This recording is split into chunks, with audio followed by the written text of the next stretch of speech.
Oh, what is going on, everyone?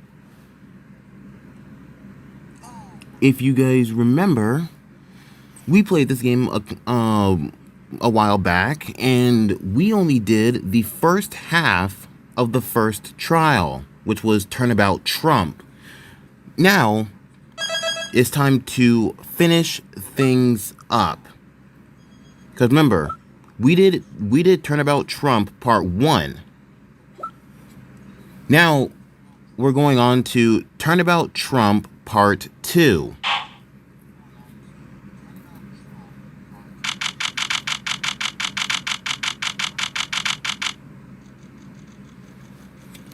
Alright, April 20th, 12:14 p.m., District Court, Courtroom Number 2.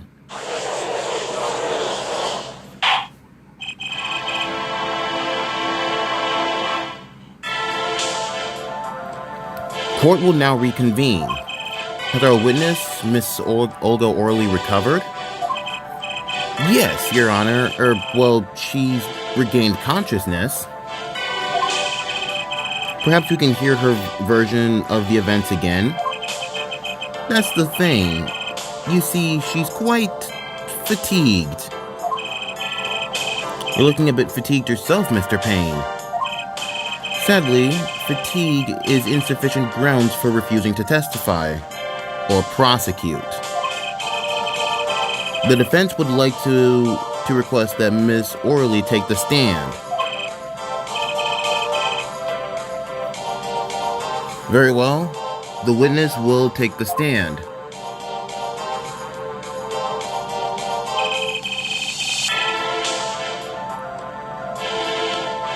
Perhaps you could repeat your name and profession?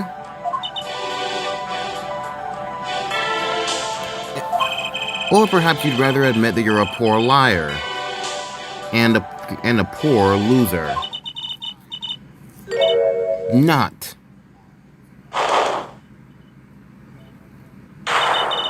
Name's Olga Orley. That's the truth. I'm a pro dealer.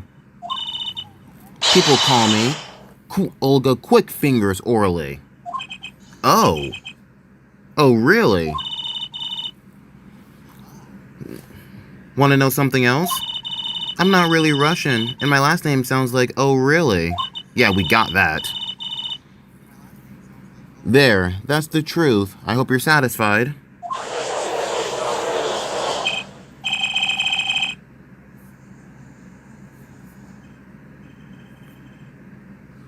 Oh, you can get out of here with that.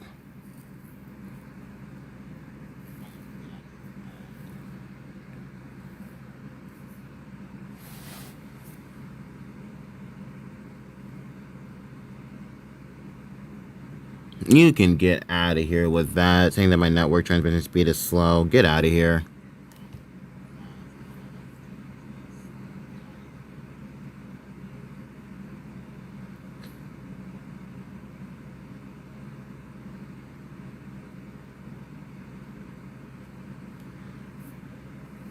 Witness, you will tell the court what you were really up to that night.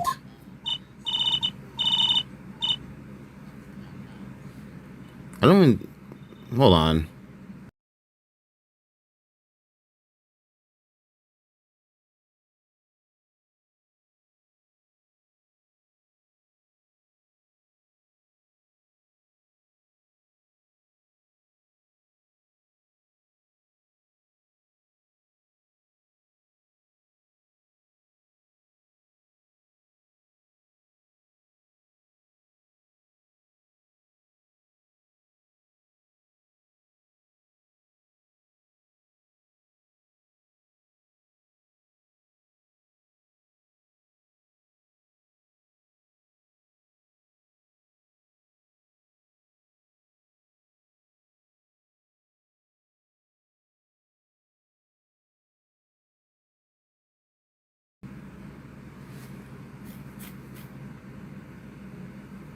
Okay, finally, we're back. Fine, I'll talk. We had a plan, see? Let me remind you that you are currently under oath. Any further fabrications will have serious consequences. Fine. Like I said, I'm a pro. That guy, Smith, hired me to do what I do best. I was planted at the Borscht Bowl Club several days prior to the night of the game. As a waitress. So you were in cahoots with the victim? Not that he needed my help. Smith was a well-known poker player in some circles. Hey, Anna. But winning wasn't the main purpose of this game. It was about destroying a legend, the unbeatable Phoenix Wright. The plan was simple, elegant really. You see, we set up a trap of sorts. I was to plant a card in Wright's pocket beforehand, and then deal 5 aces during one of their games. When their hands were revealed, Smith would call him out and search Wright. He would then pull out the planted card, and the trap would snap shut. You swap the cards. Exposed as a cheater and losing on top of it would have made a great double play. Just like that, the legend would be dashed to pieces. Indeed. Getting caught red-handed at cheating would cast doubt on all his prior wins. A 7-year-old legend destroyed by one little card. That was the plan. Oh, really, Orly? How droll. But it appears you made quite the mistake. A mistake? I agree. The trap was elegant. Yet, what happened to that planted card? Hey, that's right! He's lucky, I'll give him that. You'd have to be to slip free from a trap laid by Olga Quick Fingers Orly. Oh, really? The witness would be much cuter if she dispensed with the evil mastermind shtick. Cute? Who wants to be cute? I'm not cute. I'm bad, you hear me? Bad. When you're through being bad, perhaps you could testify to the court. Tell us about this trap and how it was sprung.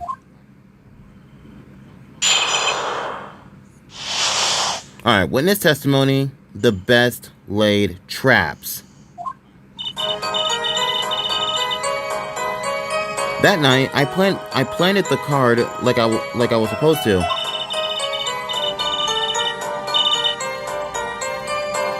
And Wright lost the last hand just like he was supposed to. Then Smith searched him. But the planted card was gone. The trap failed. The next moment, Wright picked up a bottle and swung it. It wasn't me who hit Smith, it was a no-good cheating defendant.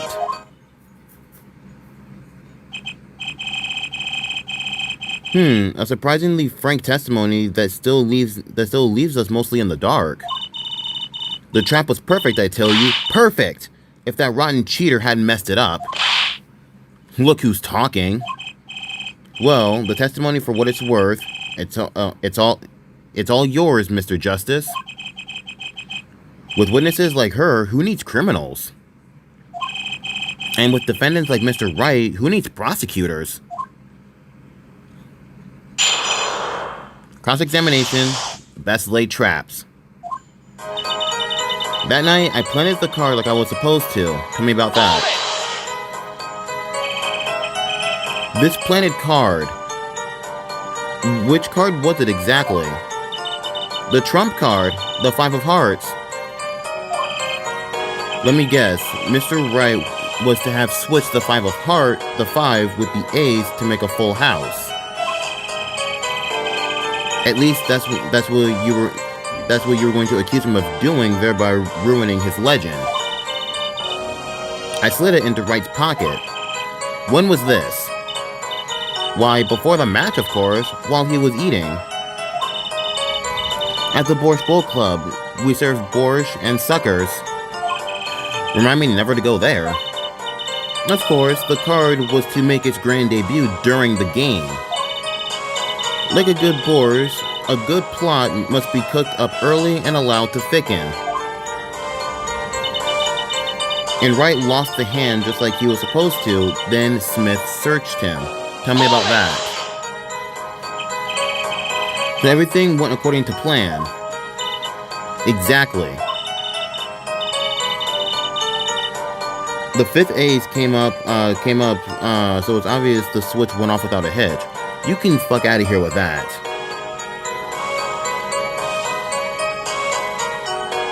Hold on, chat. We're gonna let this sort of like play out, because this will go away over time.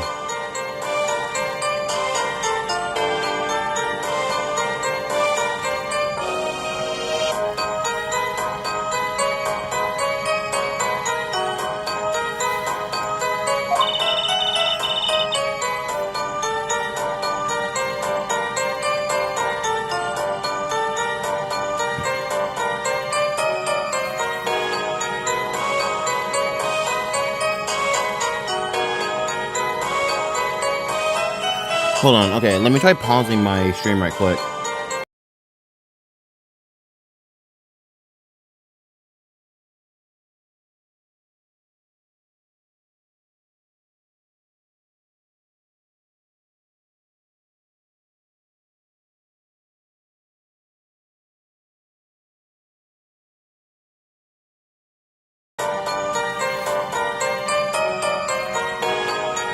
Okay, there we go. Once the extra card was found in his pocket,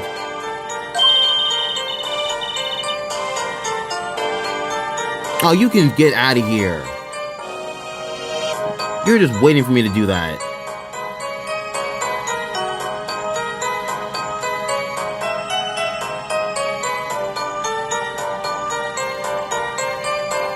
You can fuck out of here. My connection's perfectly fine. Although, actually, I think I know what I can do. My stream's gonna stop for like a brief second, so just bear with me, guys, for 1 second. My stream's gonna stop for literally like a brief second, but I'm not gonna go anywhere.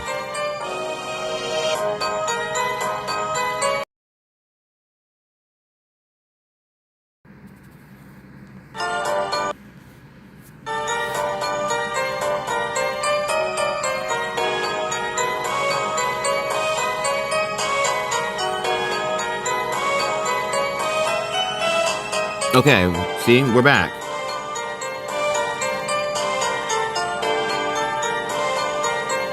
There we go. That's gonna look a little bit off, but it's whatever, I guess. Like I said, we're back. So, let's just continue this.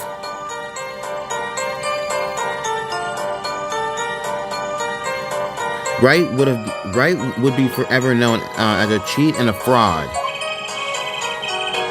There are worse things to be known as, I suppose. Tell us what happened with the search. But the planet card was gone. The trap failed.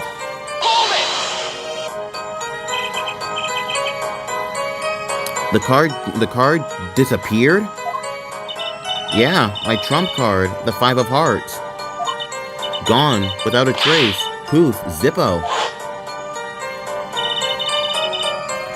We searched every nook and cranny. Even inside his cute little hat. But the card was nowhere to be found. Is this correct? Never in my long, storied career, never has quick fingers orally been so readily duped. Oh, really? So, what did happen to that 5 of hearts? Don't look at me. Why don't you ask that cheating, lying, two-faced defendant? So the 5 of hearts is still missing in action. The next moment, Wright picked up a bottle and swung it. Wait, isn't that a little odd? What's odd? You searched Mr. Wright, thoroughly and you found nothing. Which means he didn't cheat, which means he had no reason to strike the victim. Well, what the hell? What was that just now? I sensed something. Something wrong, Mr. Justice? No, nothing, Your Honor. What do I do? Should I press her a little harder? Yes. Miss Orley, you're hiding something. What are you talking about? You... Me? Quick Fingers Orley hiding something? The defense will refrain from baseless accusations. I have one question for the witness, then. You said you saw the moment the defendant hit the victim. Of course, it's true. I did see it, honest. I saw it when Wright hit him. I saw it when Wright hit him with my own eyes. I saw it. What's this weird vibe I'm getting? That witness, for instance, Miss Orley, she would touch the back of her neck during certain parts of her testimony. Did you notice? Touching her neck, was it?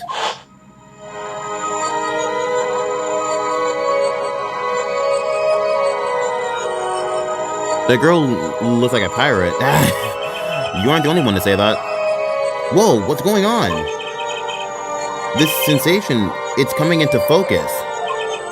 There, that twitch, it's so clear.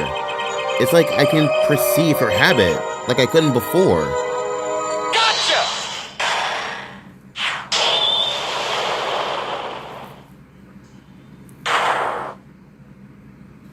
Miss Orley, perhaps you are unaware of this yourself. Unaware of what? Whenever you get to a certain part of your testimony, you touch the back of your neck with your left hand. My neck? So what? What indeed, Justice? I hadn't noticed anything of the sort. When she says that part of her testimony, she's subconsciously recalling something. Her body reacts to the memory, and she touches her neck. I'm sure of it. A memory? Would someone care to explain what he's babbling about? This is highly unusual, but let's ask the defense. You claim the witness is remembering something. Maybe you have evidence of this memory to show us? Her habit is scratching her neck whenever she talks about the moment of the crime. So, what would remind her? I think I know what it is. Miss Orley, whenever you recall the crime that night, you scratch your neck.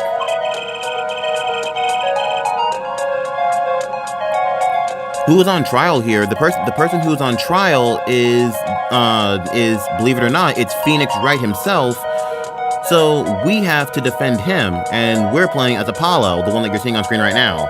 And just ignore the text that's repeatedly popping up on screen. Just ignore that; it'll go away on its own. Just ignore that. I've noticed it happens when you think about the moment of the crime. There must be some reason behind this habit of yours. I believe the weapon that left in it. Oh yeah, I think I know what it is. It has to be the bottle. It has to be the deadly bottle. Whenever she talks about the moment of the crime, she touches her neck. And what reminds us more of that moment than this bottle, the murder weapon. But something doesn't fit. If you were only that doesn't make sense. If you were only the witness to the crime, I think they meant to put if you were the only witness. but that might have been a translation error. Why would that make you touch your neck like you're in pain? What's he talking about now? It was Mr. Smith, the victim, who was hit. Not you.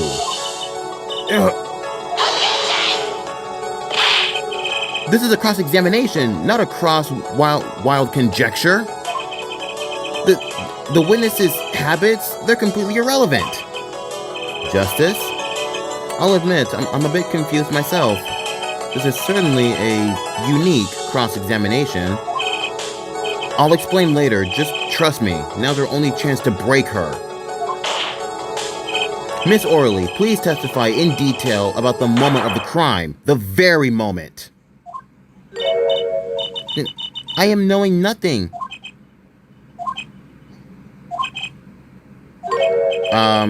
We know you're not Russian. The witness will testify, please, now. Fine. He's the one who did it. I didn't let him out of my sight until the cops got there. Hold it! Tell me about that. You seem uneasy. You try sitting up here. Her eyes are darting all over the place. I must be getting warm. Tell me, after the crime, what was the defendant like? Well, he must have been stunned by the weight of his crime. He sat in a daze at that table until the cops came. Intriguing. I believe you've gotten all the testimony you're going to get out of this witness. So what do you think about her testimony? I'll tell you what I think. Her testimony it's definitely flawed. Because we know that Phoenix Wright never committed that crime. He was a defense attorney in the first 3 games, and this is the 4th game. He never and he's been telling the truth this whole time. And our witness we have on the stand right now is trying to get him found guilty. So her testimony is flawed. It's basically bogus. It contradicts the evidence. What's that? Well, show us this evidence, Mr. Justice. This evidence that you claim contradicts the testimony. She didn't let him out of her sight until the cops got there. I know there's some evidence that contradicts that. It has to be Phoenix's cell phone, because when I streamed the first part of this, Phoenix had said that he went up 1 floor to call the cops because the restaurant they were at phones do not get a reception so far down, so he had to go up 1 floor. There's no way that she could have seen him. So it has to be Phoenix's cell phone. Take that! Miss Orley, we have a record here that clearly contradicts what you said. It states that the police were alerted by a report from the defendant. Eh? And we know that the defendant left the room, climbed the stairs, and made the phone call from the 1st floor of the Borscht Bowl Club. Ugh. And so, explain how you kept your eyes on the defendant when he left the room entirely.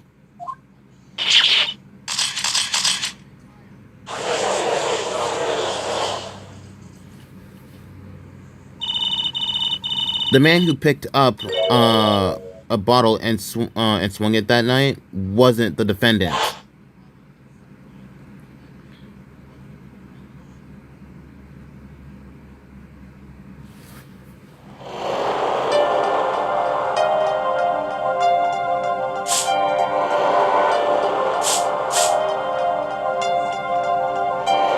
Showdown time.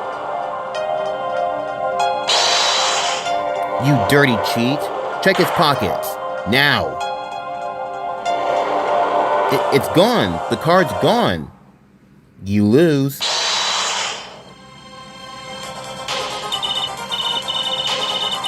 Just then, Smith grabbed the bottle from next to right. And he hit me. You, some master of cheating.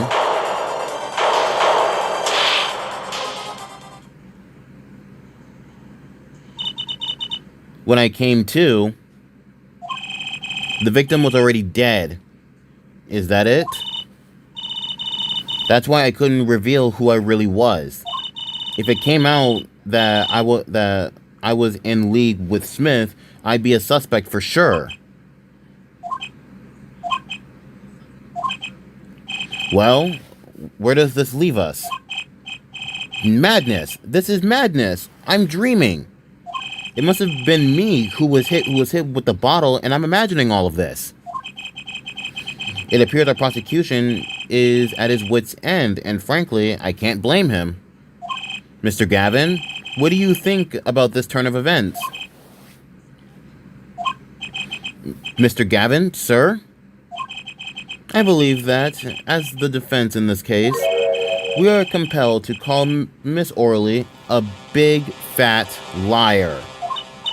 What? Three were in that room the night of the murder. The defendant, the victim, and her. And she has a motive. A motive? Her plot foiled. The witness got into an argument with her client, Mr. Smith. And the denouement of that argument was murder. What? I'm no killer. It's a trap. Someone's trying to frame me.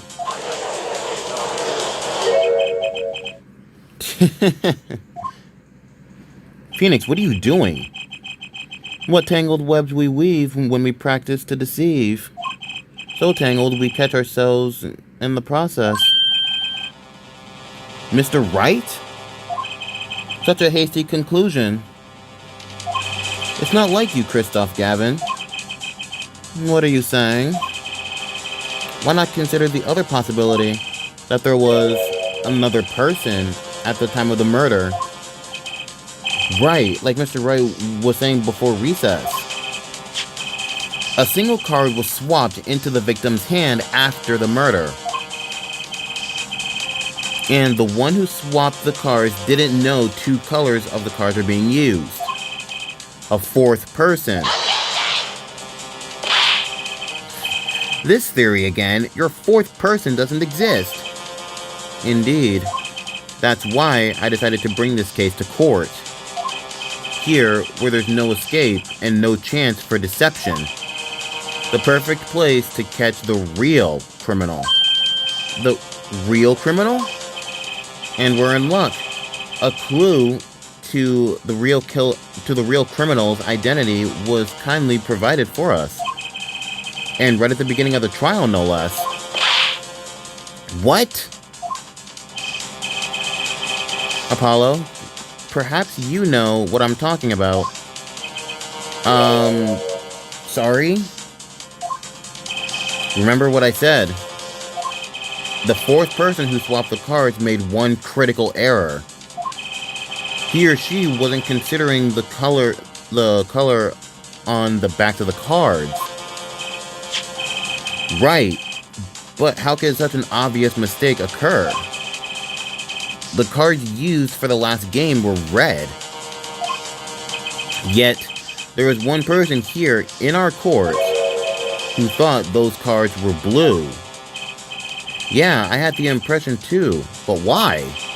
Well, Apollo, think you can figure it out who it was? I think we know who it is. It's not me, I swear. Who is this fourth person? Why do I always get put on the spot like this? Oh, you get used to it, Apollo. It happens to Phoenix a lot. Let's hear what the defense has to say. Who was it? Who thought the cards who thought the cards used in the final game were blue. The only... sorry about that. The only other person who was there at the restaurant was Christoph Gavin.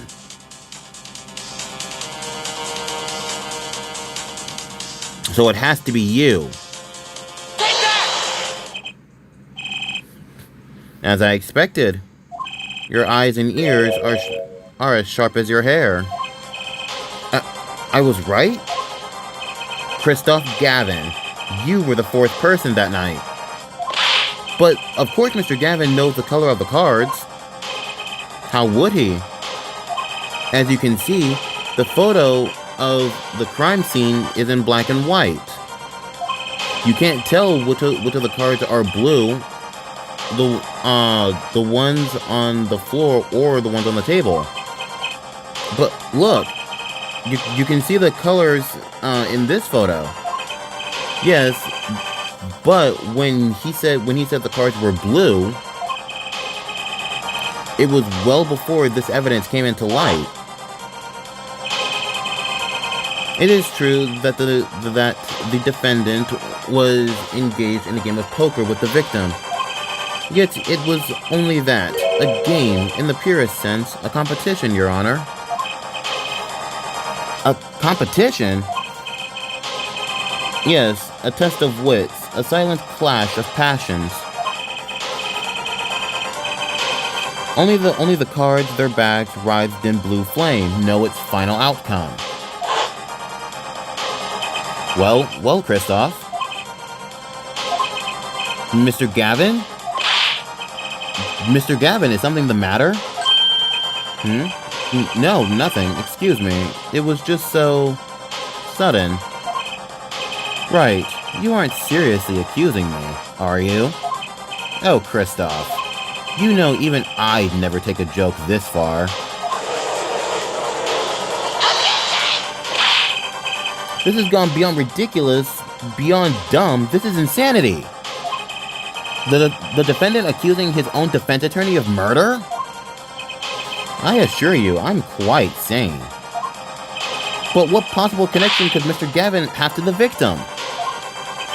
I wasn't aware that I had a connection to Mr. Smith either. Yes, but Mr. Gavin and the victim have never met. Well, what if they have? Huh? There is a possibility, after all.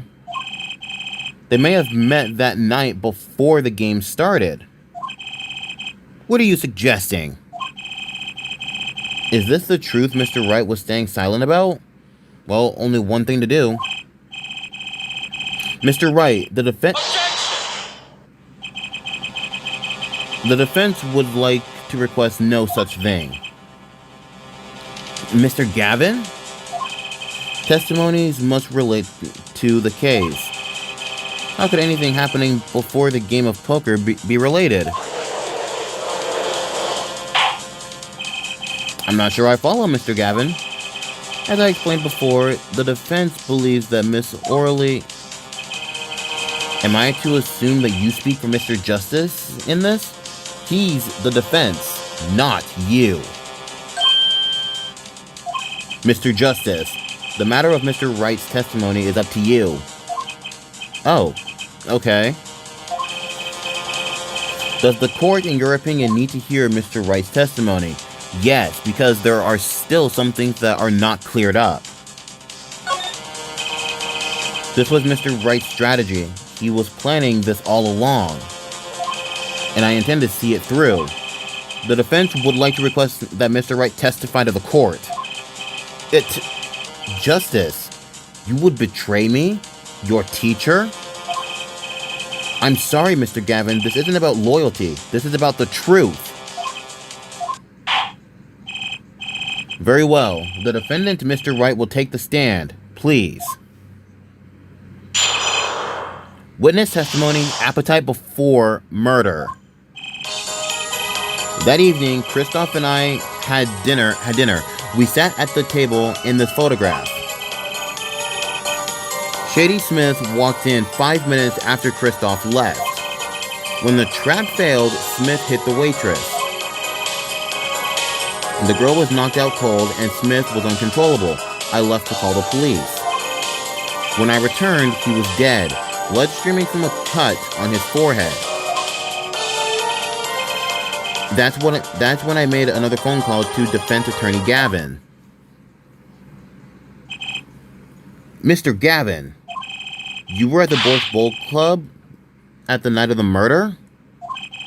I dined with him rather frequently. And he talked to the defendant on the phone directly after the murder? Quite against my will, I had become involved in a murder. I thought I might be in need of a lawyer, so I called him. You were planning this all along, weren't you, right?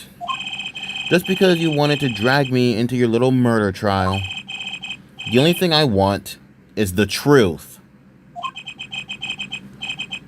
As I did back then, and now. I thought my office was doing you a favor when we took on your defense. It appears that I was wrong. Very well, the defense may cross-examine the witness. Justice? Sir? He's lying, and you're going to expose him. Understood, sir. Mr. Gavin versus Mr. Wright? This can't end well. Why can't I have a normal trial? Trust me, Apollo, nothing's normal in the world of Ace Attorney. Alright, time for cross-examination. That evening, Christoph and I had dinner. We sat at the table in this photograph. Tell me about that. You had dinner with Mr. Gavin? Yes, he dines with me at the Borscht Bowl Club quite frequently. We were enjoying a usual dinner at our usual spots. As usual. Usual? I always eat at the table closest to the piano. I see. Where Mr. Smith was sitting, so the plates and such on the table were from your dinner. Indeed, the remnants of my meal with Christoph. We dined for 2 hours, then Christoph left. After that, Shady Smith walked in 5 minutes after Christoph left. Tell me about that. 5 minutes? So the two of them could have passed in the restaurant during that time.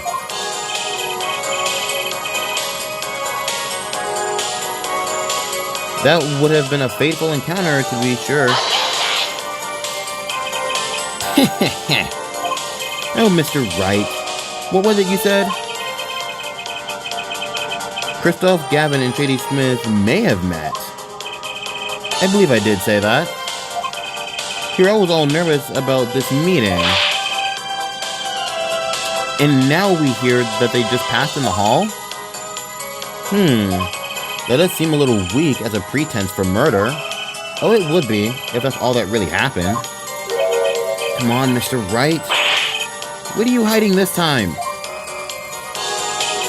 When the trap failed, Smith hit the waitress. About this failed trap. This is the same trap that Miss Olga Orley mentioned. The plan was simple, elegant really. You see, we set up a trap of sorts. I was to plant a card in Wright's pocket beforehand, and then deal 5 aces during one of their games. When their hands were revealed, Smith would call him out and search Wright. He would then pull out the planted card, and the trap would snap shut. You swap the cards. And just like that, the legend would be dashed to pieces. Yes, a harmless prank in essence. It was by quirk of fate that I happened to discover it. A quirk? I happened to put my hand in my pocket and found a card. The card she planted. Yes, I snuck a peek at it and found it was the 5 of hearts. I had a feeling something might happen, so I disposed of the card before the game. Disposed? Where? There was an empty bottle of grape juice I had been drinking right beside me. I threw the card inside the bottle. An empty bottle of grape juice? The murder weapon? Yes, I rolled it up and shoved it in. The colored glass makes it hard to see. A battle of wits between the deceiver and the would-be deceived. That sounds like terrific drama. A card inside the murder weapon. That's strange. Did the police miss it in their investigation? Maybe I'll take a look. I didn't see that last part. Sorry about that. Mr. Wright, the poker head of courtroom number 3 approves of this battle of wits. Please provide your testimony with this new information. I discovered the trap during the game and disposed of the card in the bottle. Okay, let's look at this right quick, because he's referring to this bottle. So let's check it right quick.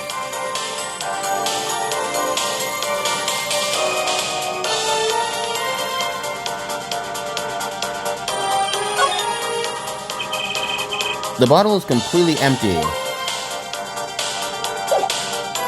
Phoenix, you're hiding something. Mr. Wright, if I may? Yes? I've examined the bottle and I don't see any card in there. No? What? Mr. Wright, surely isn't all you have to say. I can't say that I know what happened to the card. I did put it in that bottle, however. Huh? Perhaps a 5th person came and took it out? Oh, and a 6th person could have helped? Mr. Gavin, Mr. Wright is your client. My apologies, Your Honor. I won't have you disparaging our investigation either. We looked inside that bottle. There was nothing. So what's going on? Is Mr. Wright hoodwinking us again? Or did the card just disappear? In any case, please continue the cross-examination. I'm afraid decisive contradictions call for decisive evidence. Oh. Push him harder, Justice. Break him.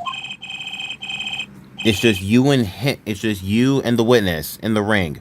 Go for the KO. Why do I get the feeling we're not on our client's side anymore?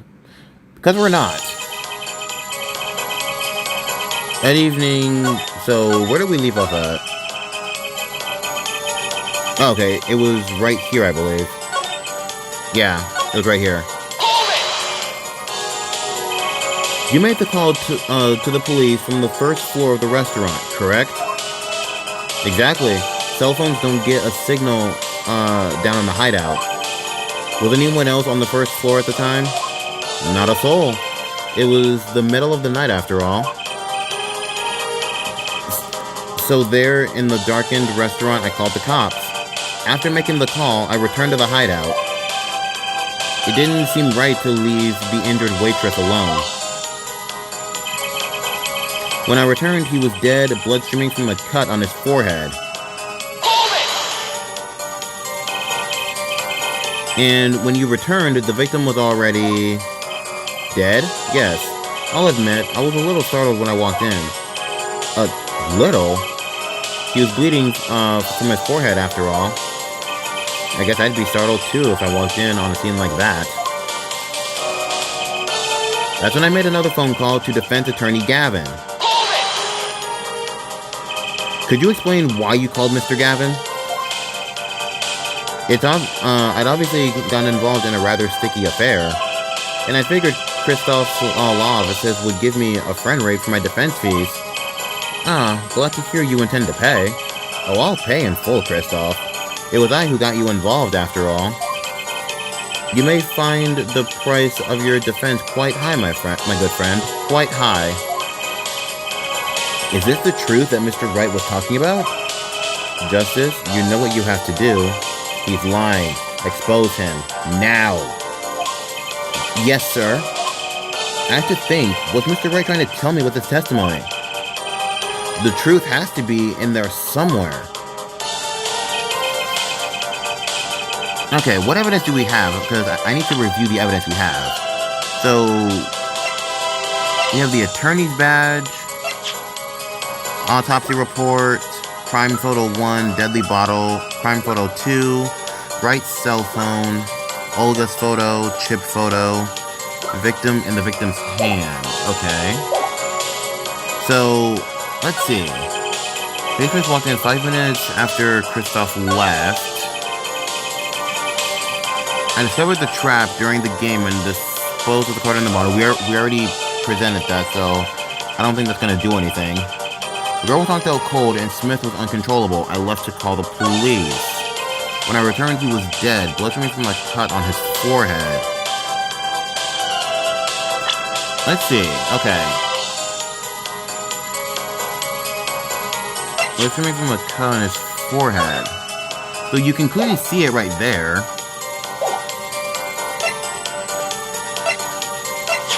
Would it be we present this? Because you can't necessarily see it right there. I think I'm gonna try presenting this. Objection!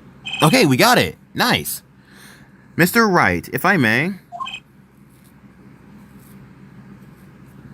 Who died?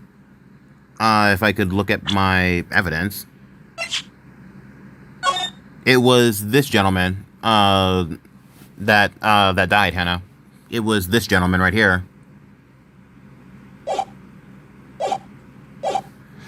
Yes? Take a look at this photograph of the crime scene. See the victim here? He's not wearing a hat. I wouldn't think you could see blood on his forehead. Good point. Justice, next time you point out a inconsistency, put a little more oomph into it. Mr. Wright, can you explain this to the court? Ah, I forgot to mention something. I was the one who put the hat on his head. Eh? You? You put the hat on the dead man's head? He wore it throughout our entire poker game. After calling the police, when I returned to the scene, his head was in full view, shining bright, just like in this photograph. And I picked this hat up off the floor and put it on his head. Why did you do such a thing like that? All I can say is, I'm sorry. But that's the only thing I touched at the crime scene. So, Miss Orley didn't see it? It being the victim's, his head? I think not. She was out cold. I believe I was the only one who witnessed his head. Here we go again. Mr. Gavin? Pardon?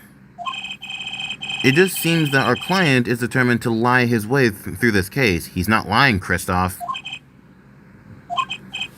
Hey, he's still our client, isn't he? I believe that's enough of that. Mr. Gavin? This witness's testimony is more like a travesty. It's riddled with lies. I'm beginning to see how you came to lose your attorney's badge 7 years ago. That's fucked up. That's fucked up. Well, you certainly have a unique way of treating your clients, Christoph. I never knew. I believe it was you who threw the first stone. Mr. Wright, if you intend to ever tell the truth about this case, it's now or never. Don't be misled. I haven't told a single lie here. Eh? When I noticed the trap, I put the card in the bottle to dispose of it. And when I put the hat on the victim's head, let's just say I had a reason for doing that as well. A reason? That reason is right here. Your cell phone? That night. Recall that I spoke with defense attorney Gavin after calling the police. Just in case, I recorded our conversation. What's this? Now that we're all here, I see no reason why I couldn't play it back for the court. Kristoff, I seem to be in a bit of trouble. What's this? Game not going well?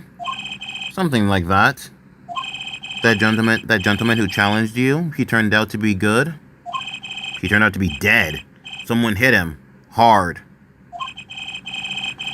You mean someone cracked that flawless bone china pate? It wasn't you, was it? Me? Please. The cops should be here any minute. I'm in your hands, should it come to that. Bone china pate. A kind of porcelain, very smooth and shiny, and not plate, but pate. I believe he was referring to a certain gentleman's balding forehead. The court appreciates the defendant's discretion in not indicating my forehead. Wait a second, something's not right about that phone call. So after Mr. Gavin ate dinner with you, he left the Borscht Bowl Club? Most certainly. Then how did he know? When did he see this bone china pate? Oh, that's right. Yes. That was when I began to see my good friend in a different light. Troubled, I returned to the crime scene. And when I spotted Mr. Smith's head again, I realized exactly what was wrong. Well, Mr. Gavin, the stage has been set. Perhaps you would like to explain this to the court? Exactly how did you come by your privileged knowledge of the victim's head? So, this is your reason? The reason why you put the victim's hat back on? Your point, Mr. Gavin? It's come down to this, has it, Phoenix Wright? Order! I will have order. Mr. Payne. Yes, Your Honor. I believe this court has been left with no other choice. Are you prepared to hear Defense Attorney Gavin's testimony? Well, as the prosecution, Very well.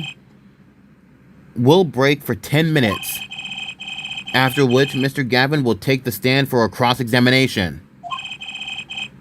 Are we clear on that? Crystal clear, Your Honor. Very well. This will be the final recess for the day. Things are heating up real quick. April 20th, 2:32 p.m., District Court, Defendant Lobby Number 3. Mr. Gavin and Mr. Wright are both in the judge's chambers. Who'd have thought today would turn out like this? May I? Huh? What? Hello, sir. Please pick a card. What's this all about? Is this one okay? Excellent. I have a message for you. The last hand is about to be played. You'll need a trump card to make it. A trump card? The card you have chosen is magical. Use it wisely, and the game is yours. That's all. An ace? Where do I remember that card from? Mr. Smith's hand has 3 aces and Mr. Wright's 2. It makes 5 aces in all. It is true. I have seen it. The 5th ace. There was cheating. I swear to you. The missing 5th ace. Wait. This blotch of red. Is this blood?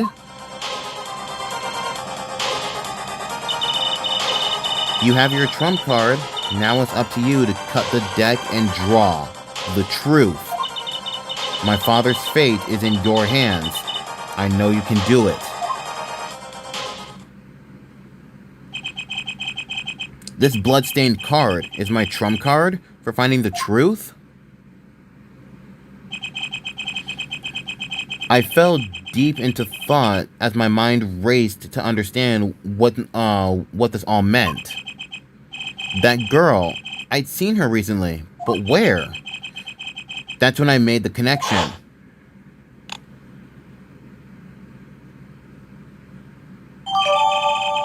Bloody Ace added to the court record. April 20th, 2:45 p.m. District Court District Court courtroom number 2. Sorry, getting my words mixed up. Court will now reconvene. Defense Attorney Christoph Gavin, will you please take the stand?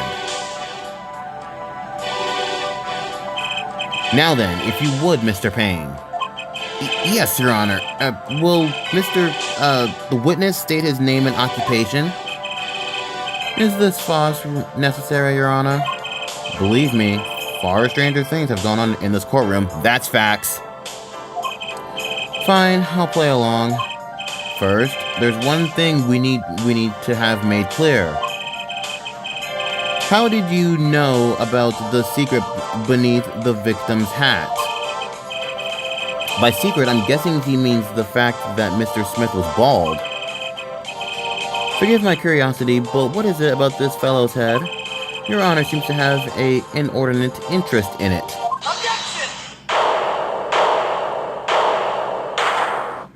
Phoenix! I wouldn't call it inordinate, Mr. Gavin. This music! Yes! This is the old objection theme. I love this!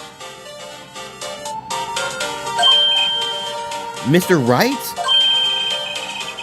What do you think you're doing, Wright? Wow, things sure look different from the other side. You know what I mean, Apollo? Speaking of looking from the other side, let's consider something for a second. The victim wore that hat all night, never once taking it off except for that one time.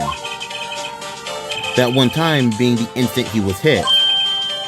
Oh. When Mr. Wright returned from reporting the crime, the hat was lying on the floor. Mr. Wright picked it up and placed it on the victim's head. In other words, in order to have seen Mr. Smith's bald head, you would have had to have been at the scene of the crime, at the time of the crime. In other words, you would have to be the real killer. Is what you're trying to say? Not bad, Apollo. God, I miss that old objection theme. I love that. Mr. Gavin?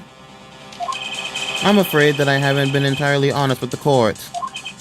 What? Oh, I assure you, I had the noblest of intentions. I did it all to protect my client, Mr. Wright.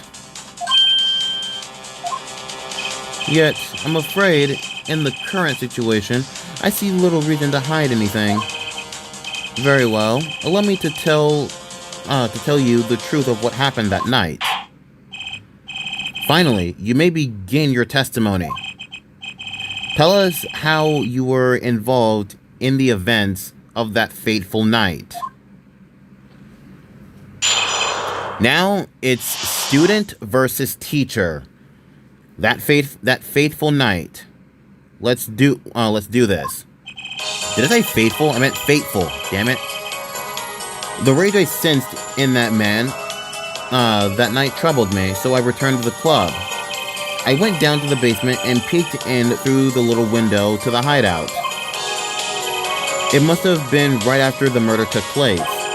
The victim was dead as he appears in this photo. A bald head, an unconscious girl, and Wright holding a bottle in his hand. I sensed that was not the best place for me to be at the time, and so I left. That's when the call came from Wright. So you witnessed the murder? For better or worse, I missed the actual moment of the deed.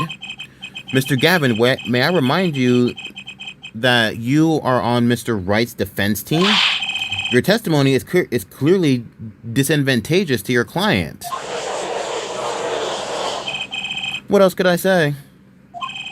I'm standing on the witness stand after all. So you are Mr. Gavin. And you had to testify as you just did. You had to tell them you saw the scene of the crime through that little window. Mr. Wright? You had to say that. Because that was the only probable window of opportunity. Right, Apollo? Oh. Mr. Wright, the defense should do the cross-examination, not the defendant. Mr. Justice, are you prepared? Yes, Your Honor. I can't believe I'm going up against Mr. Gavin. This trial is getting weirder and weirder. Cross-examination, that fateful night, let's do this. The rage I sensed in that man that night troubled me, so I returned to the club. Tell me about that. That man, you mean Mr. Smith? He was different from the other customers. His aura, shall we say. I knew he was a serious poker player, but it was more than that. So then you knew the true nature of your client's job? Of course, but I also knew he wasn't engaged in gambling, which would be illegal. Well, it makes sense that he'd known they were friends after all. Worried for my friend, I returned to the club. You see, I feared this Mr. Smith might be someone coming to settle an old score. I see. What happened then? I need a drink. One second.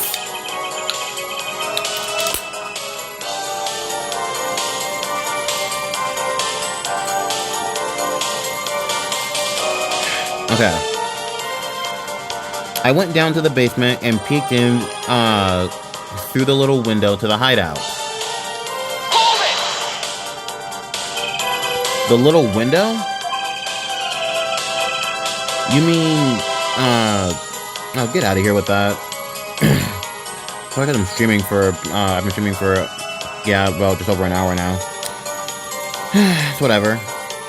You mean the one used to keep watch up the stairs? Yes. Yes, a relic of the secret of the past. The Black Marketeers used it, I believe. Ow. Alright, I'm just gonna go on. I'm not gonna like read the text or anything because I can't see the top part of it. So once this goes away, then I'll continue reading it.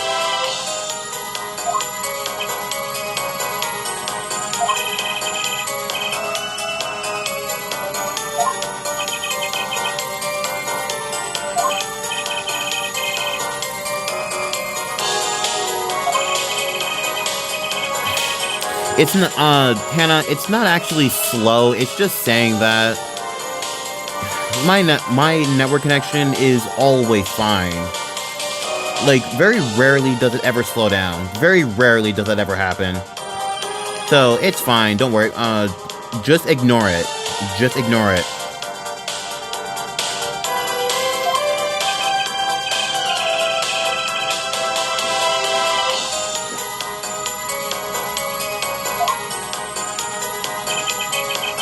Just pretend you don't even see it. See, and it went away. Although it's probably going to come back later, but I don't care. It must have been right after the murder took place. How do you know it was right after the murder? Really? No need to shout, Justice.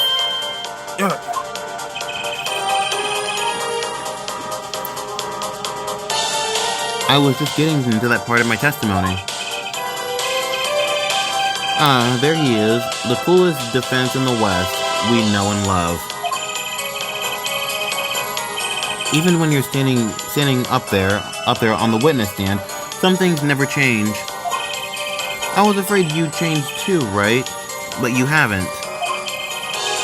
You and that overbearing personality of yours. With friends like these, who needs enemies? The victim was dead, and he appeared in the photo.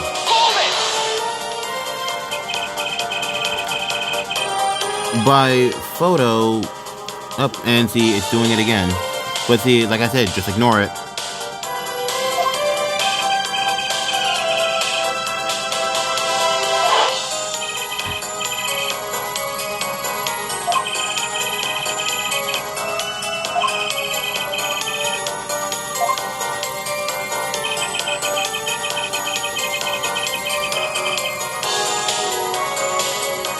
That's so infuriating. I might just end up using a different app to live stream later on. I might end up just using a different app for this, because this is just so infuriating. A bald head, and an unconscious girl, and right holding a bottle in his hand. That sounds off. Those were the only three at the scene of the crime. Yes, as far as I saw at least.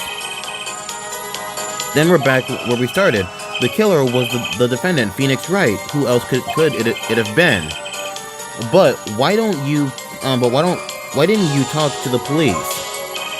Two reasons. First, I didn't actually witness the very moment of the crime. Second, my office was asked to defend Wright. Even after seeing what I had seen, I couldn't abandon my friend. Objection! There must have been someone else there at the very moment of the crime. Justice. I just said I saw no one, not a soul. But that goes against what Mr. Wright said. Ah yes, this mysterious fourth person who would convincingly be the real killer, I suppose. Glad to see we agree, Mr. Gavin. Let me pose a question then. Tell me, what possible reason did the real killer have to swap the cards in the victim's hand?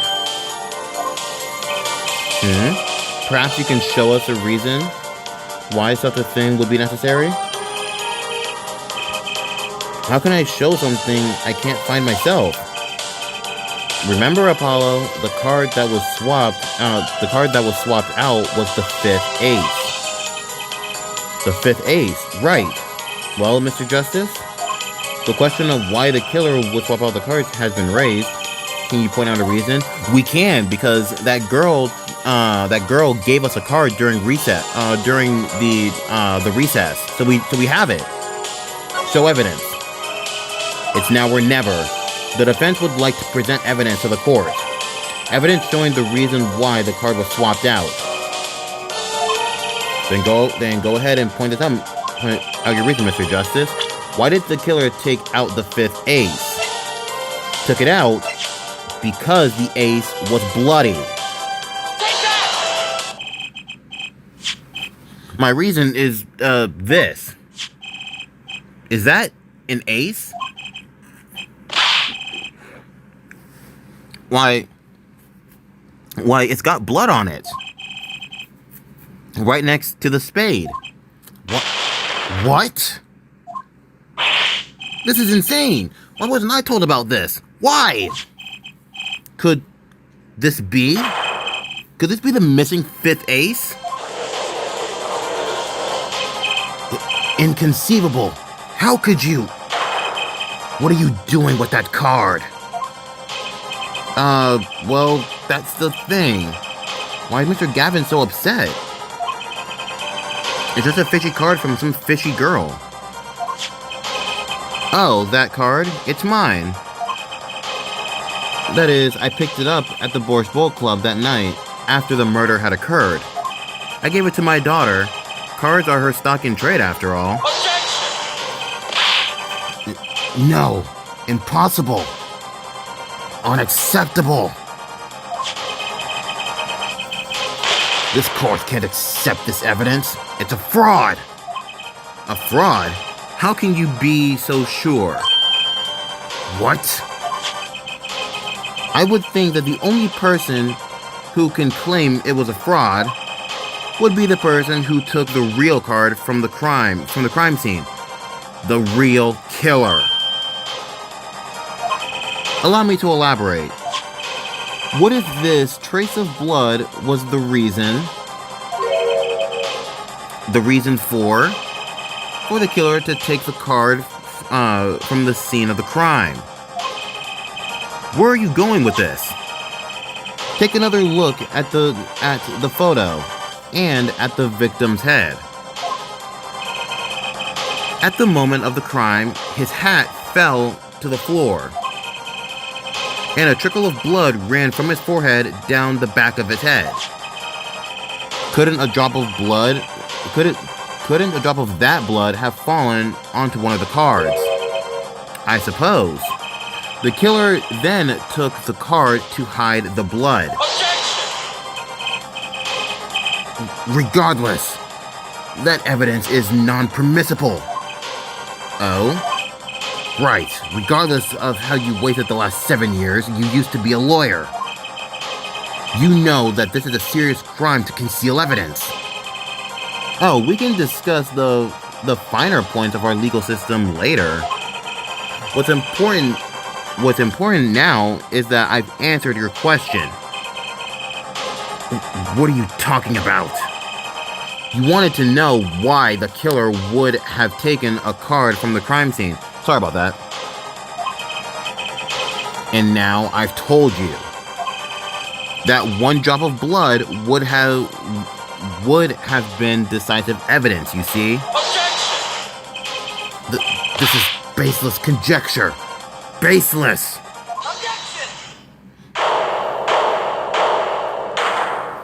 There's that finger point we know and love. There it is.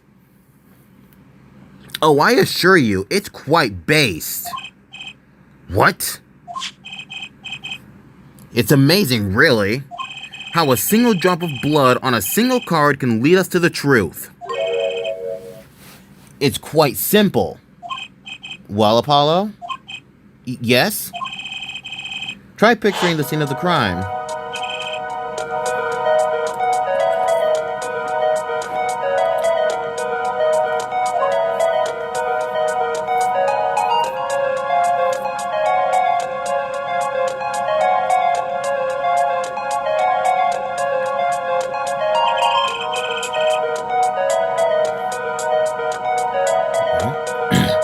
The murder took place at the hideout.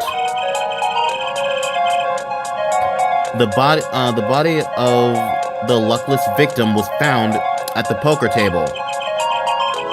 And before the killer swapped a card out,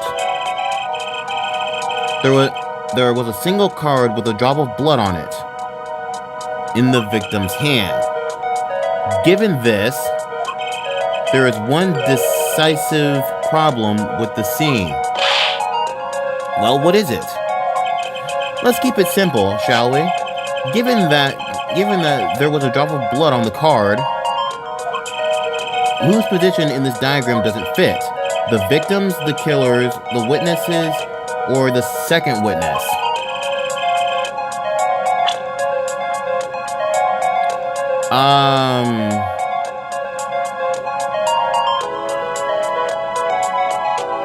It has to be the second witness.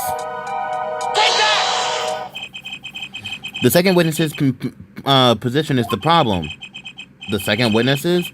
That would be Mr. Gavin, yes? Wait, did I get it wrong?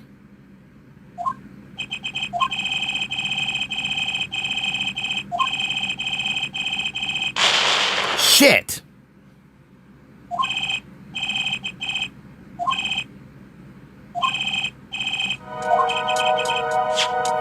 Okay.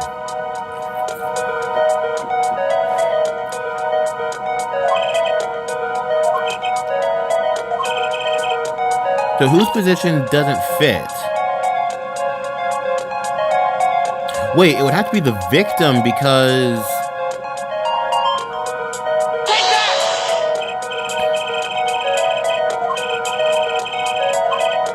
Oh, look, the victim was...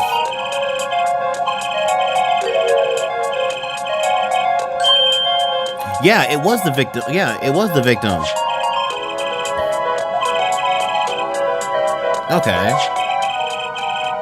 I was actually pretty scared to do that.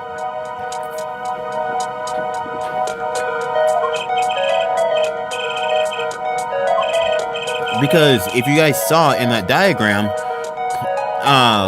that shelf was behind him. So that wouldn't really make much sense.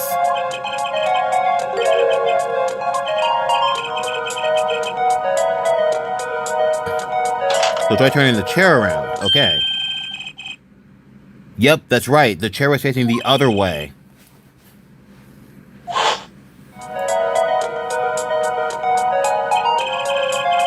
So we have to assume that. Yep.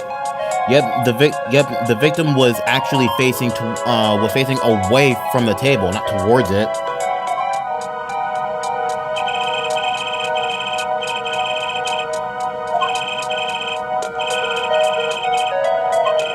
So then, I know that there's more left into this photo that doesn't really make much sense.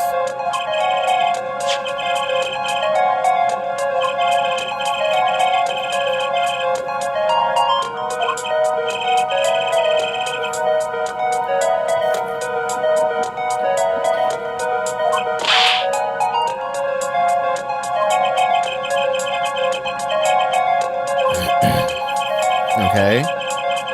Apollo, whose location on this diagram contradicts our new understanding of the crime? Whose location creates a contradiction if the victim was facing away? Shoot.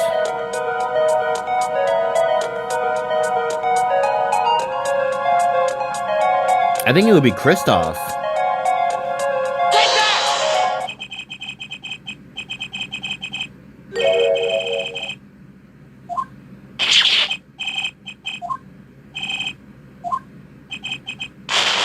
Damn it!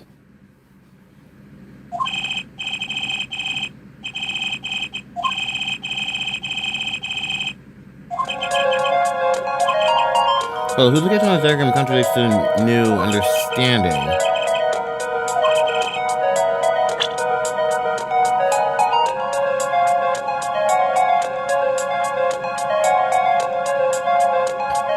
I think it'd be like the killer? The victim was struck from the front, correct?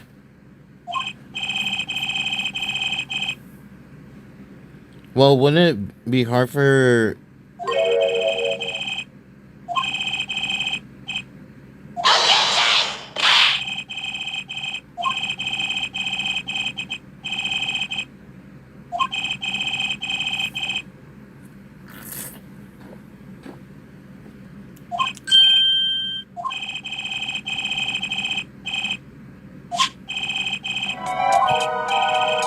Apollo, if the victim was struck while he was sitting as shown here, where would his assailant be standing?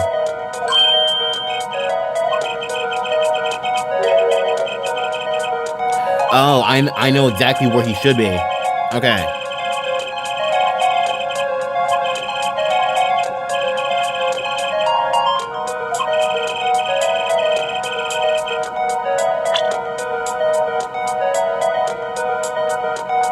How far can you go? Okay, just right there.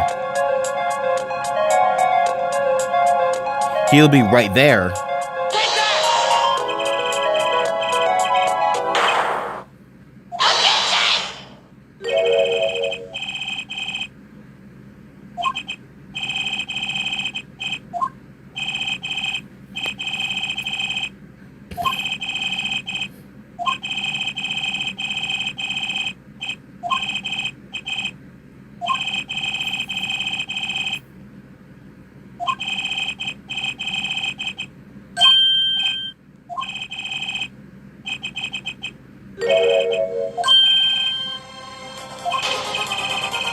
Yep, the cupboard wasn't there.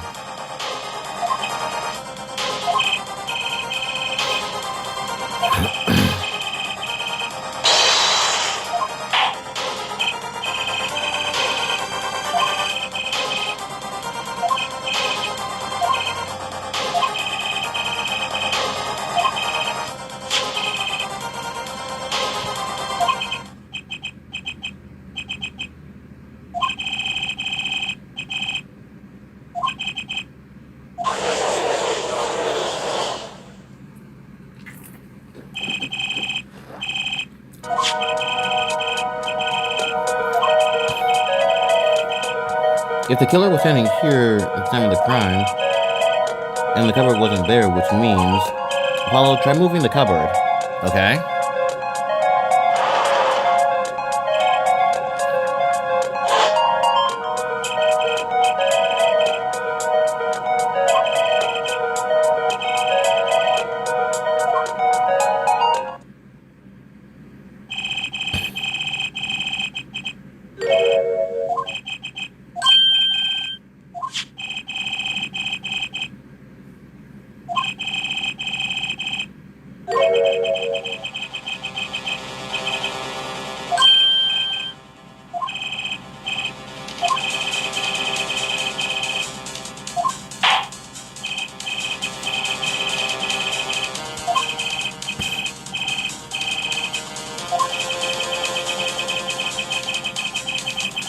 It's the second witness.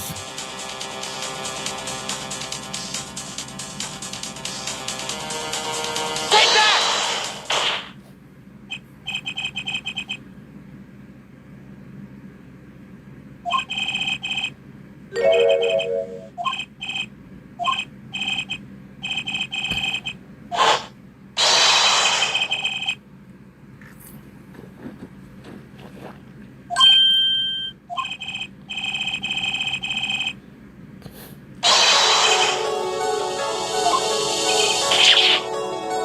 Exactly.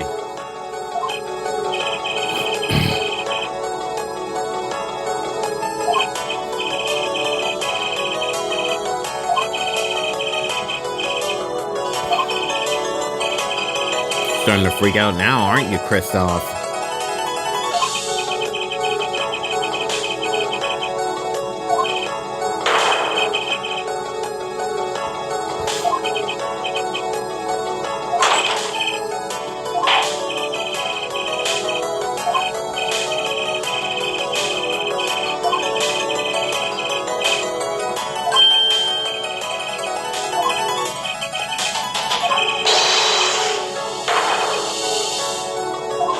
That's right.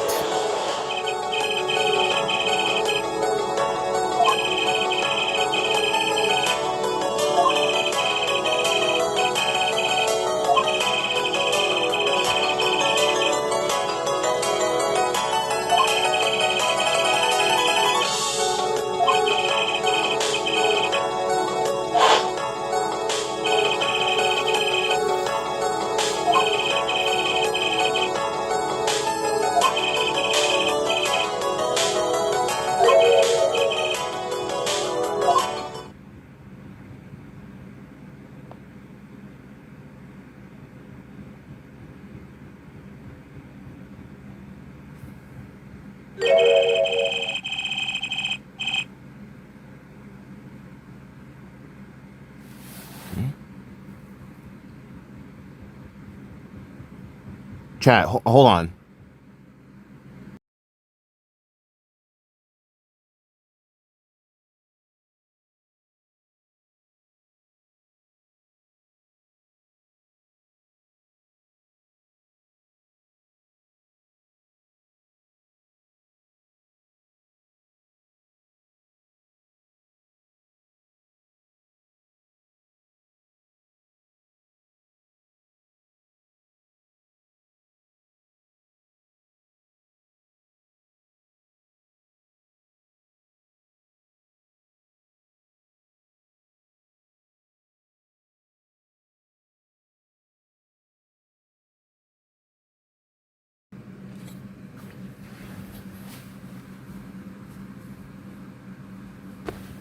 Okay, sorry about that, chat.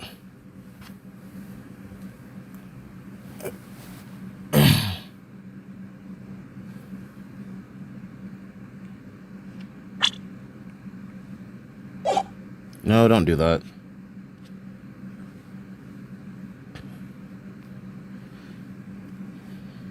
Okay. Sorry about that. I thought I heard someone knocking at the door, so I am really sorry about that.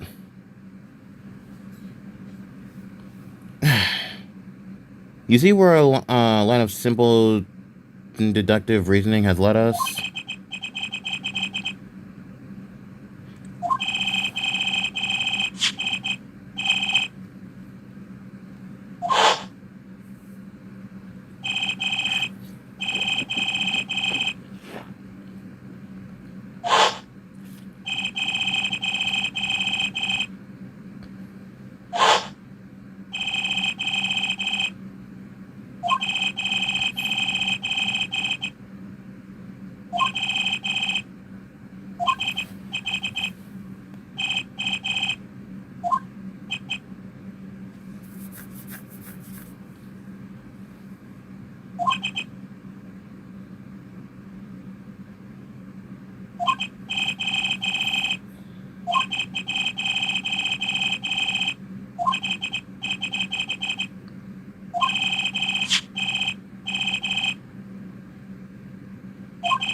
And then he killed him.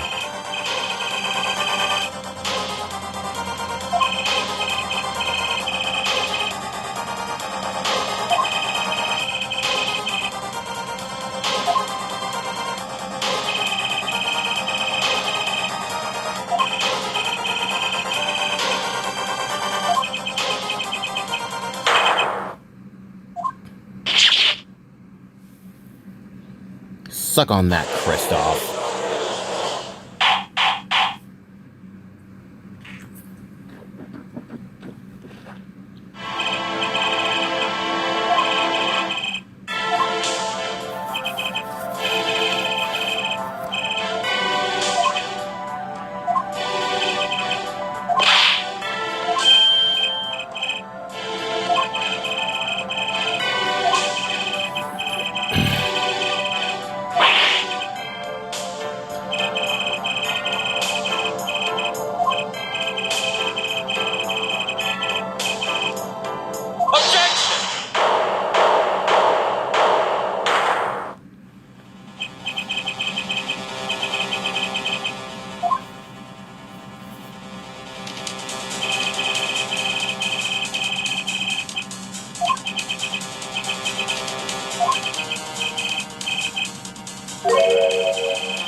You're not seeing it through properly.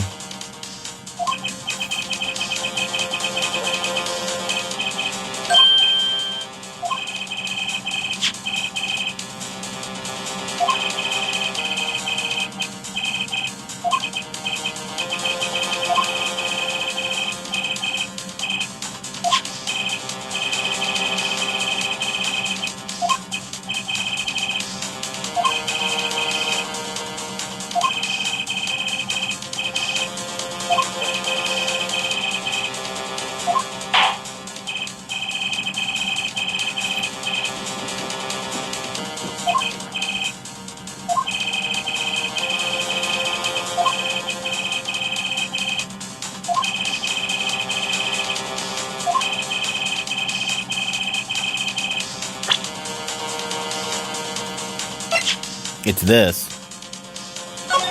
Look and see.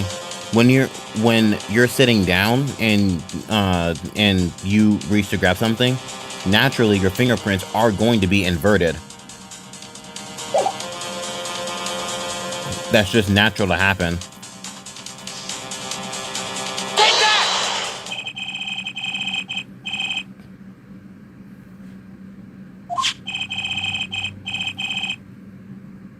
Hey, Josh.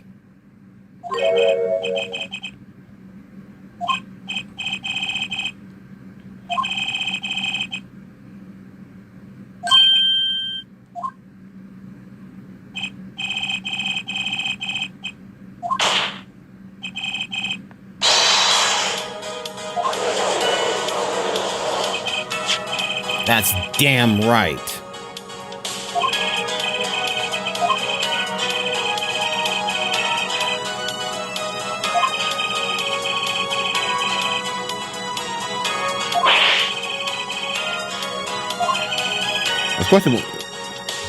Of course it was that simple. Use the so I updated the bot command. Use exclamation mark game I don't know why I'm having such a massive fucking brain fart. But yeah, just use that command, and I'm already signed in with Nightbot. What the fuck? Fucking piece of shit. Yes, allow, thank you.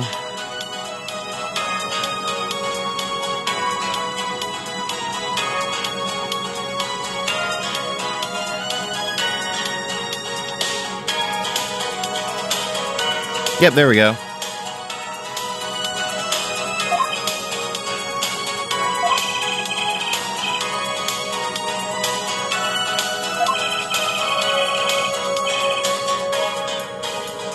Yeah, I saw. I have my tablet right here in front of me, so I can see the chat perfectly fine, and I can see when people like it or how many people are here watching right now. I can see all of that.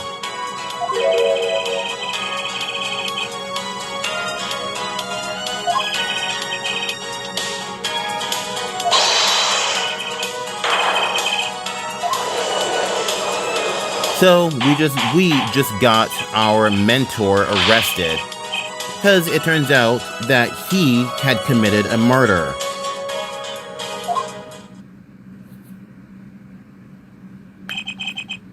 Fascinating. So this is the legendary attorney's famed tactic of misdirection. What? You claim that I switched the bottle? Where's your proof? Proof? Well, that's, as I thought, more baseless conjecture. I'm afraid your bottle of proof is quite empty. I wouldn't be so sure about that.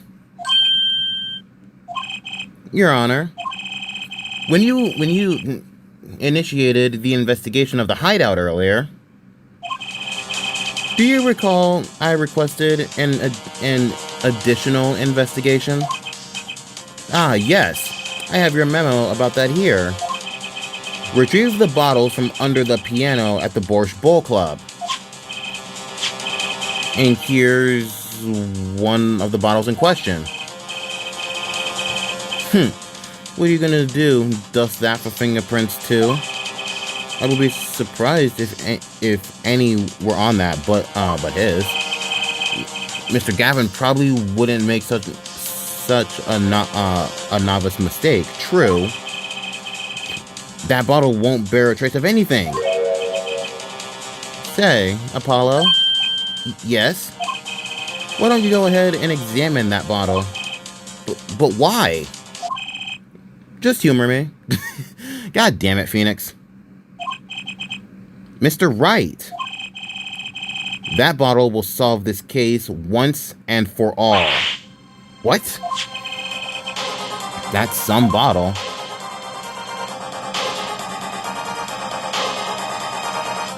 Oh, something's in there. I see it. It's right there. There's something inside the bottle.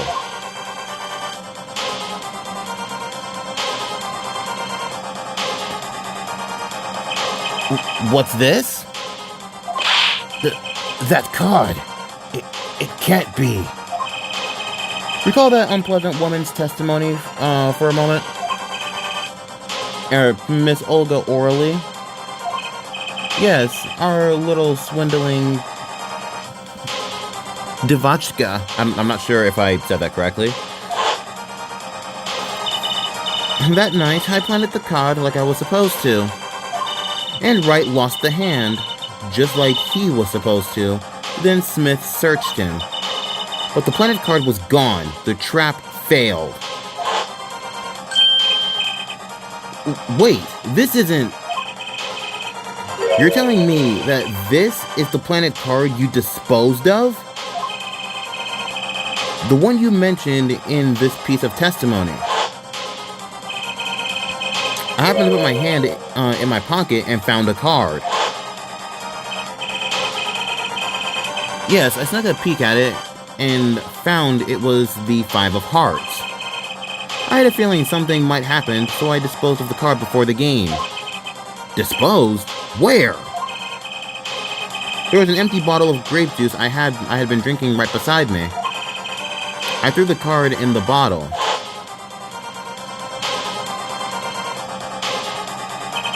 The Five of Hearts.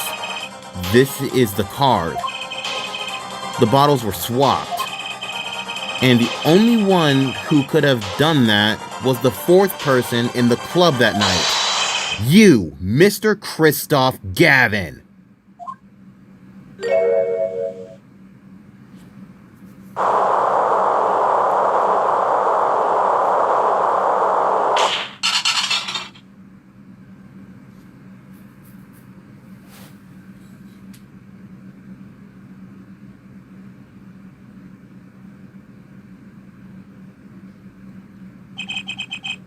That is all.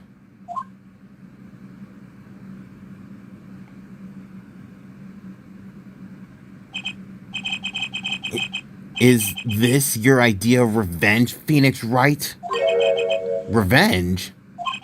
Revenge for the events that took away your attorney's badge 7 years ago? My past is like my logic, straight and true. Nothing's changed. All I did was point the finger of justice in the proper direction. Fine. I'm glad we could have this little tat-de-tat, right? This is insane! What about me? Don't I get to prosecute anyone?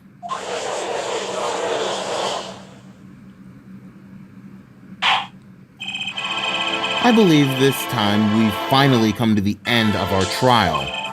Mr. Payne, do you have a report for us on Christoph Gavin? He's admitted everything. We're prosecuting his arrest now. I see. Still, one has to wonder why he would do such a thing. He didn't even have a connection to the victim, did he? None that we know of. Mr. Wright, have you anything to add? I'm afraid I can't shed any more light on the matter. About this victim, Mr. Shady Smith? His occupation was listed as traveler. An odd profession, to be sure, and that's all we know about him. I'll arrange a follow-up investigation, Your Honor. Good. Mr. Wright? Yes? 7 years, and you still haven't lost your touch. Christoph Gavin was a man with much significance for me, both as a friend and as a lawyer. He was extremely talented, to be sure. I needed 2 things before I could confront him. The first was a place where no injustice would be tolerated. This courtroom. The second was a man who would tolerate no injustice. In other words, a defense attorney. You, Apollo. Me? A dark time is coming for our legal system. A twisting of justice brought on by our very own court system. We have to set it right. Mr. Wright! Our work lies ahead of us, and I, for one, am looking forward to it. Well, this seems like a good time to announce a verdict. This court finds the defendant, Phoenix Wright, not guilty.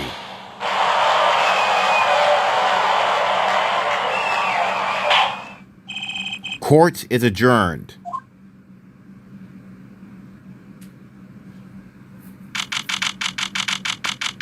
April 20th, 4:28 p.m., District Court Defendant Lobby Number 3. Thanks, Apollo. You came through just like I thought you would. I'm pretty sure I didn't do a thing in there. It was you who cornered Mr. the killer. I couldn't have done it by myself. You sensed it too today, didn't you? Your ability? Ability? Yes. The sensitivity I lack. You'll come to understand it soon enough. Wait, I wonder if he means... I have one question for the witness, then. You say you saw the moment the defendant hit the victim. Is that true? Of course it's true. What's this weird vibe I'm getting? What? What was that? Mr. Wright. You'll have to find the answer to that question yourself. The answer, right? Today was full of questions without answers, most of them about Mr. Gavin. What possible reason could he have to commit murder? Perhaps you'll learn that in the days to come. Huh? Wait, you don't know, do you? This locket is the key. Huh? Oh, that reminds me. I met the girl whose picture is in your locket. Your daughter, right? That's right, she's my daughter. You know, you were right about this locket. Eh? I took this off his neck the night he died. But it looks like our dear Russian scam artist saw me. So the truth is, this locket really did belong to him. Wait, but that's perjury! You testified. You said that locket was yours. I said no such thing, actually. Huh? I merely said that it was a locket with my daughter's picture inside. A subtle discretion, but a discretion nonetheless. And it's the truth. Wait, but then why? Why was the victim wearing a locket with a picture of your daughter inside it? Sometimes the strangest paths to the truth isn't the best one. Give it time. You're still just getting started with your career. Speaking of which, I may be out of a job. I work for Gavin Law Offices after all. I still can't believe I just saw Mr. Gavin get led away in handcuffs. Apollo? Yes? How about coming to work for me? You mean at the Wright & Co. law offices? I mean, there's not a single attorney in my generation that doesn't know it. I can't imagine that to be true, but wait, but didn't you're not a I turned in my badge, yes. I'm not an attorney anymore. That incident 7 years ago. That legendary trial. And at the middle of it all was one man, Phoenix Wright. The case reached its conclusion and he left law for good.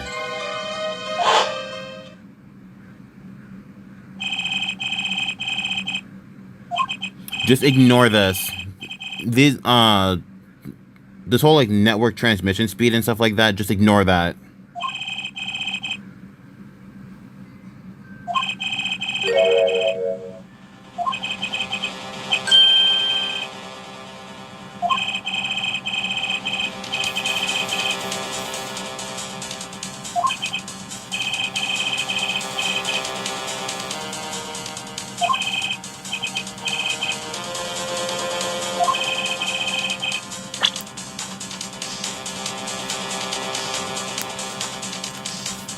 Oh, that's right. He wants us to show like any like forged evidence if possible. You can screw up on this and it'll still be fine.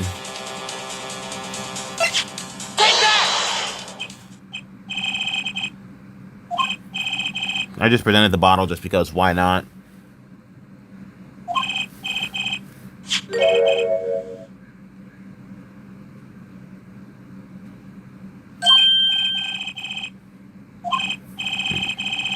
Oh yeah, that's right. It was the ace. The ace was the forged evidence. I forgot about that.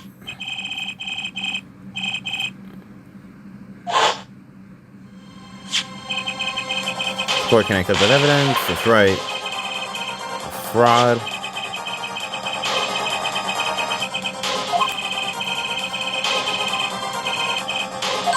Yep, that's right.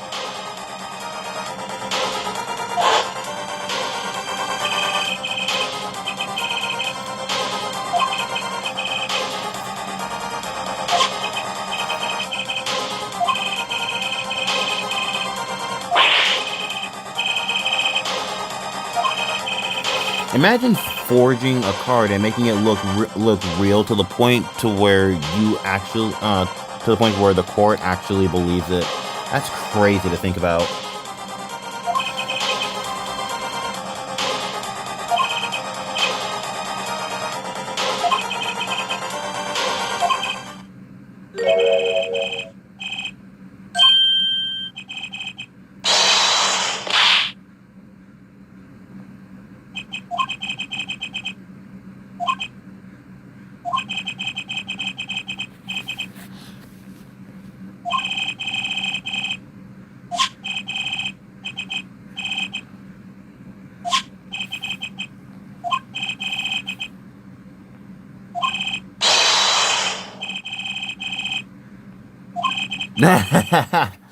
Try yelling, "Take that."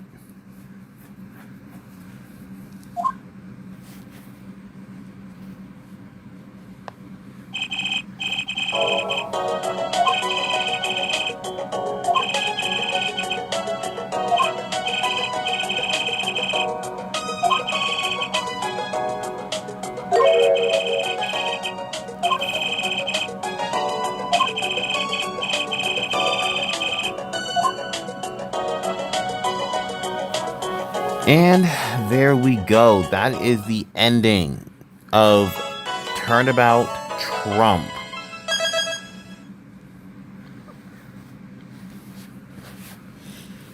That was a long trial. I'm surprised I didn't actually screw that up. But now that we've finished Turnabout Trump, that is going to do it here for the stream of Apollo Justice Ace Attorney. I hope that you guys enjoyed. Tonight at 7 o'clock, I will be going live over on Trovo playing Call of Duty Mobile. So, up until then, guys, I will catch you guys tomorrow or tonight if you guys follow me over on Trovo at Gamers Unite YT. So, until then, stay cool and game on!